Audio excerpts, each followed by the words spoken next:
November 30th, 1989, Richard Mallory left his Clearwater repair shop for the last time, heading toward a highway encounter that would make Aileen Wuornos America's most notorious female serial killer. Female serial killers represent only 11% of all serial murderers, but over the next 13 months, Wuornos would gun down 7 men along Florida's highways in a killing spree that shattered every assumption about women and violence. But before Richard Mallory became the first victim, the woman who would gun him down had already survived a childhood that reads like a horror story. Born February 29, 1956, in Rochester, Michigan, Aileen Wuornos came into the world to a 16-year-old mother who abandoned her when she was just 4 years old. Her father was sentenced to life imprisonment for raping and killing a 7-year-old girl, and later died by suicide in prison. Her maternal grandparents took her in, but didn't reveal their true identities until Aileen was 12, a devastating discovery that shattered what little stability she had left. Her grandfather, Laurie, was a harsh disciplinarian who once forced Wuornos to watch him drown a kitten. Aileen later claimed her grandfather sexually assaulted her and forced her to undress before beating her, while her grandmother was an abusive alcoholic. By age 11, Wuornos was offering sexual favors to boys at school in exchange for cigarettes, drugs, and food. The trauma deepened when she began having sexual relations with her brother, a relationship she would later describe as consensual, but which experts recognized as another layer of childhood sexual abuse. At 14, Wuornos was pregnant. By 15, she was living in the woods. When she met Tyria Moore in 1986 at a gay bar in Florida, Aileen had already survived more violence than most people endure in a lifetime.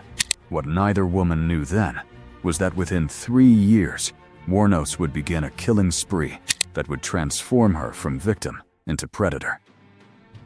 Given that Aileen's childhood included being abandoned by her teen mother and sexually abused by her grandfather, do you think extreme childhood trauma can ever justify becoming a killer? Comment your thoughts below. Drop your answer in the comments below. But childhood trauma was only the beginning of Aileen's descent into violence. 3 years after meeting Tyria Moore, that same relationship would become Aileen's undoing. From late November 1989 through fall 1990, Wuornos fatally shot 7 middle-aged men near Florida highways. Richard Mallory, the 51-year-old repair shop owner, was her first victim on November 30, 1989. Moore later testified that the day after Mallory disappeared, Wuornos told her she had killed a man. When Mallory's body was found on December 13, 1989, at an illegal dumping site in the woods, the pattern had begun. The killing spree accelerated.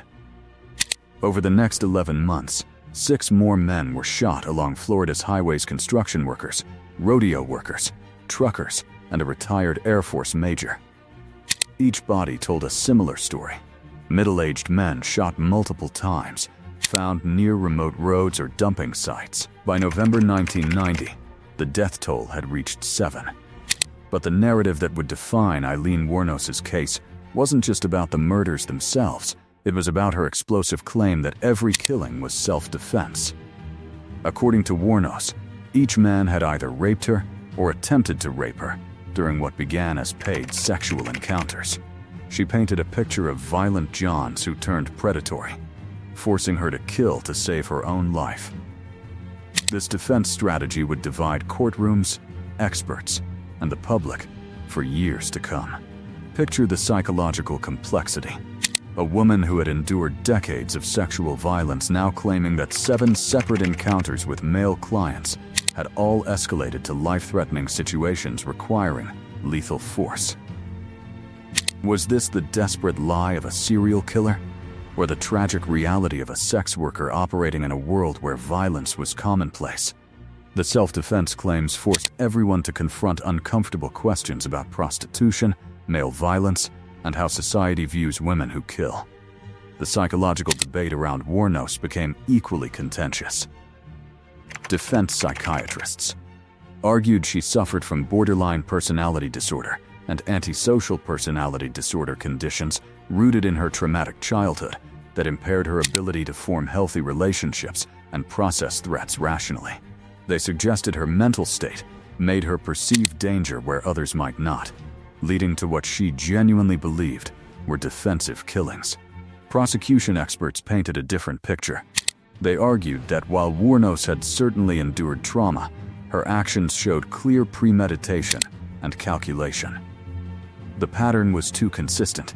They claimed 7 men, all shot multiple times, all robbed afterward. This wasn't a woman reacting in terror. This was a predator who had learned to use sex work as a hunting ground. The mental health evaluation process became a battleground itself.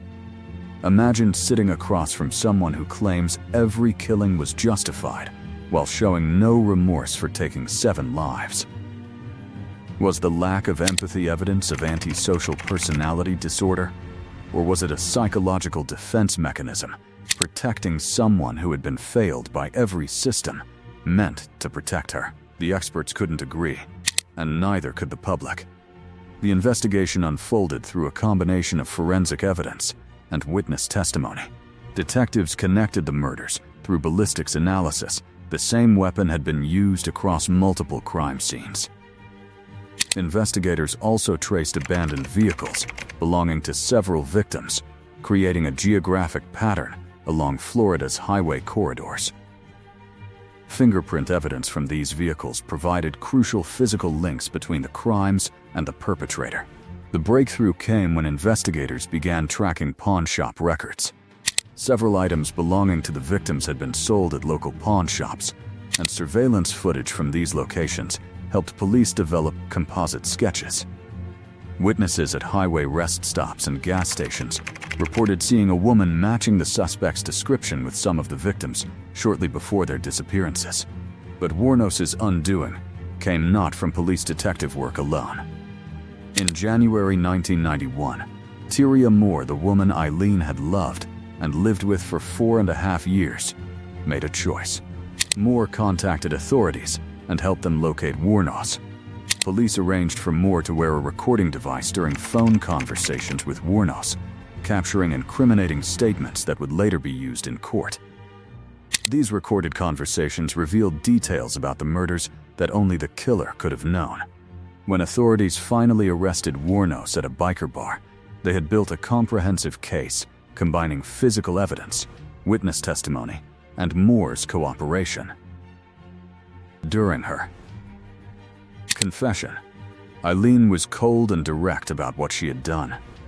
The confession sessions where methodical investigators walked her through each crime scene, verifying details against their evidence files.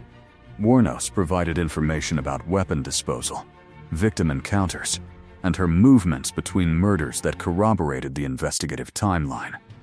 Yet even during these confessions, the self-defense narrative persisted. Wuornos maintained that she had been forced to kill, that these men had threatened her life.